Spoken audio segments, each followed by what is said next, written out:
A common question that has been arising from a few people that I've read blogs and Facebook statuses about is, why bother doing an independent superhero comic? Because it's never going to compete at a level of a Marvel or DC or even to a certain extent Image Comics.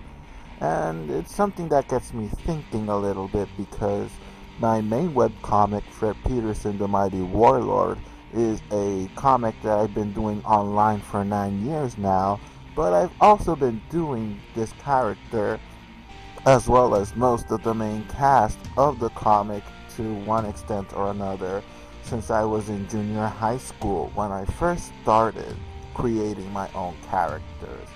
You see, as I explained in previous videos before, I always grew up loving comics.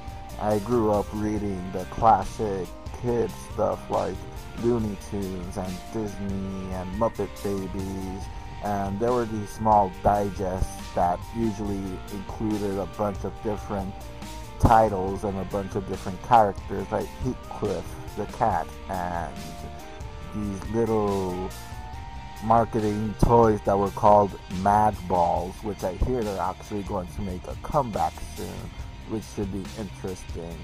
And of course, my all-time favorite at that time when I was growing up was Archie Comics. I absolutely loved Archie and Betty and Veronica, and I think that still seeps through some of my more current material in Fred Peterson, the Mighty Warlord, with the two of the lead female characters, Jane Marie Jackson, which everybody just calls Jane, and of course Marilyn Luce, which is kind of like the two characters that are at odds with each other, kind of trying to vie for Fred Peterson's attention, as oblivious as he is to it. But anyway, I grew up with those comics, and as I said before, as I grew up into junior high and high school, that's when I started reading more of the superhero stuff, more of the adult stuff. Well, at least adult to me by the standards when I was that age, when I was like maybe 13, 14, 12 years old. And I started, as I mentioned before, by reading the Batman comics because Batman has always been one of my favorite characters. And after the Batman movies by Tim Burton, I was fascinated by the darkness of that character, and that's when I really got into the more darker stuff growing up.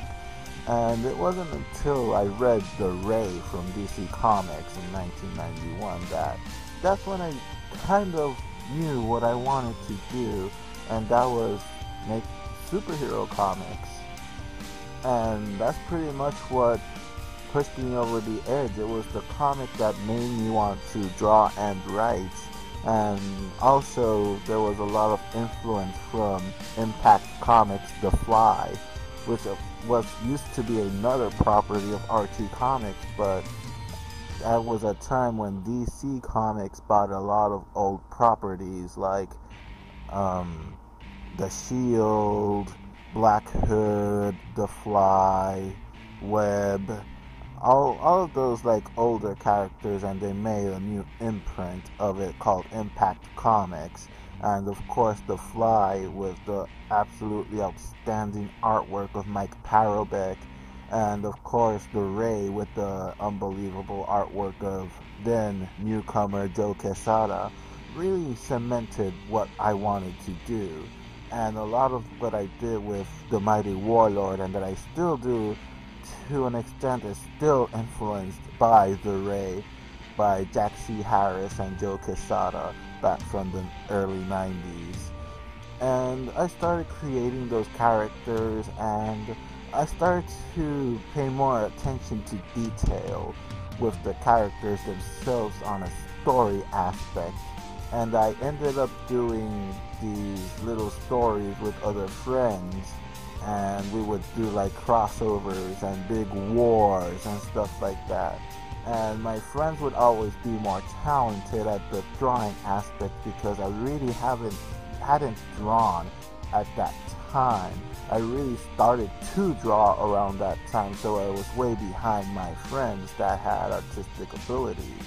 But I drew like a kid possessed every day, every night, during class, after class, before class. It was just, even when I was eating my dinner, I would be drawing. If the TV would be on, I would be drawing. I would be playing Super Nintendo. I would pause a little bit after a while and then keep drawing. I just wanted to pretty much make up time, I guess, in my mind, make up for lost time not drawing when I was even younger than that.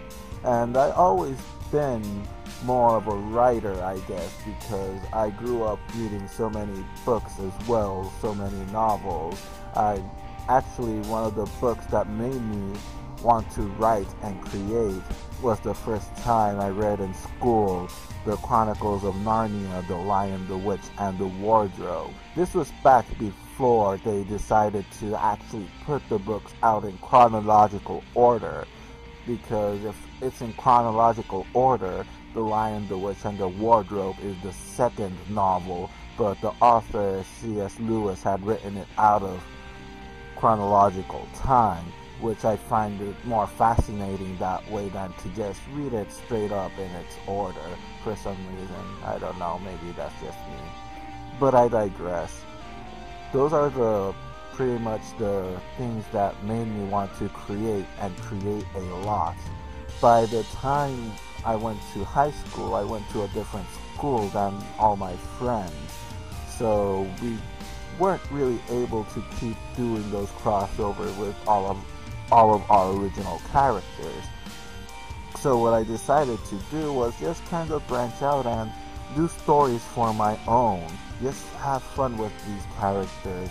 And I did one-shots of different characters I had made until one day I just thought, maybe I should give Warlord a shot, because he was always kind of my baby, always my favorite creation.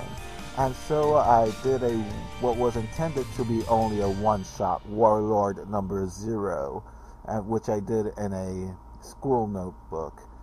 And I kind of got hooked from there. It took me like a few months to do it.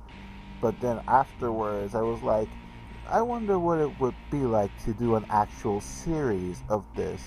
And what happened next is that I did issue number 1 of The Mighty Warlord in a different notebook, in a brand new notebook I bought specifically to do these Warlord comics. I was thinking about maybe doing like a 4-issue arc, and little did I know that it would actually kick off a story that went on for like all throughout high school and throughout most of my college career, actually.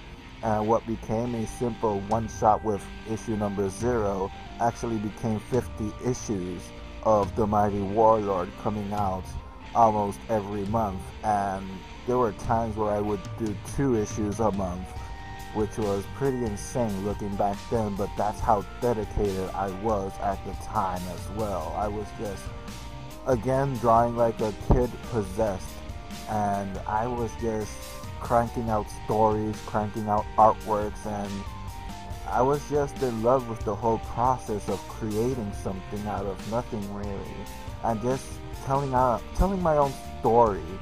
And then when I was in college, and after I finally showed my notebooks to my close friends and other classmates that were curious to see what I was doing in those notebooks at the time, they really gave me a lot of encouragement to keep pursuing this. And that's when I started writing the scripts of what eventually became the webcomic as well.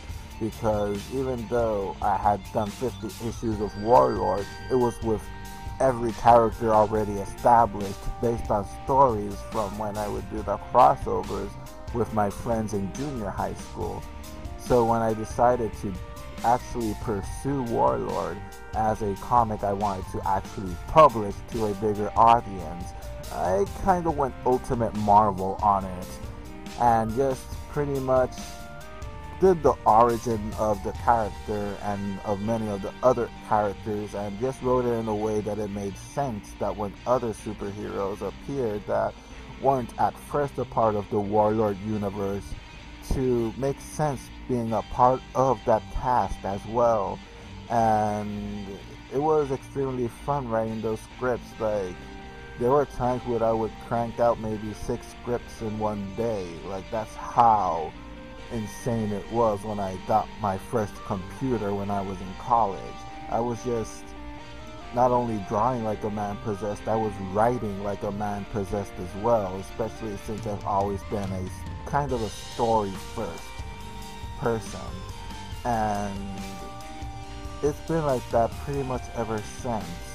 And now that I've been doing this for 9 years, and that question pops up of, why do superhero comics if you're an independent creator? I guess it's because, at least in my case, that's just a fantastic way of expressing yourself.